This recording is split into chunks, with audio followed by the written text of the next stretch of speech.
let's look at some of the programs that we have.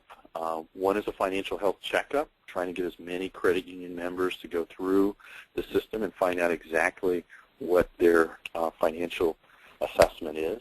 And essentially this becomes a score that it becomes a complement to a FICO score, a net cash household cash flow position measure. Tells you exactly what percentage of their net cash flow is committed to financial liabilities and how much of a cushion they have left over to pay for unexpected expenses.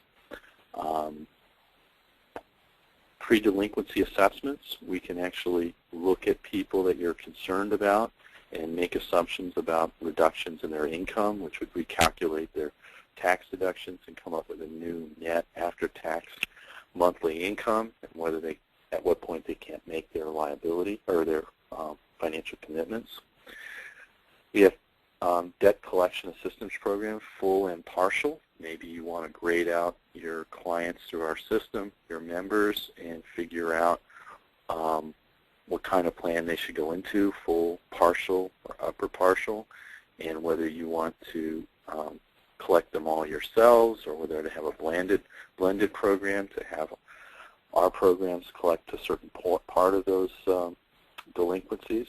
Maybe you want to collect in-house repayment plans of 50% or more, and to have those plans of less than 50% conducted by our service providers.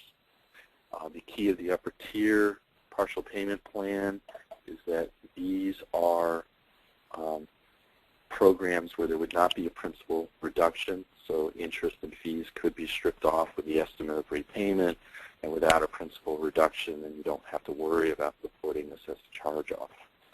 I think the hybrid refinancing plans are some of the most exciting, because those people who go into a debt concession plan on their credit cards for 3 years, you can then do a refinance on their automobile or home mortgage, lower the payments the first 3 years.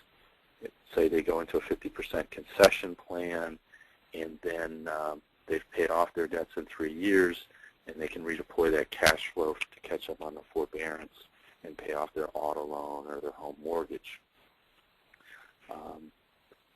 The other programs in terms of collections that are very important is to have a collection plan that's based simply on your unsecured credit card debt, and then enroll that person into a repayment plan that's based on the same prorated distribution for all their credit cards. So what happens if your member can pay your credit card but they can't pay their others?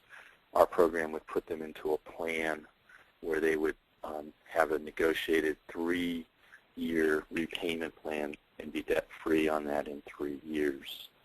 And as I mentioned, we have site license options for the software yourself, or to have it blended. Our counselors could conduct, for example, mortgage assessments.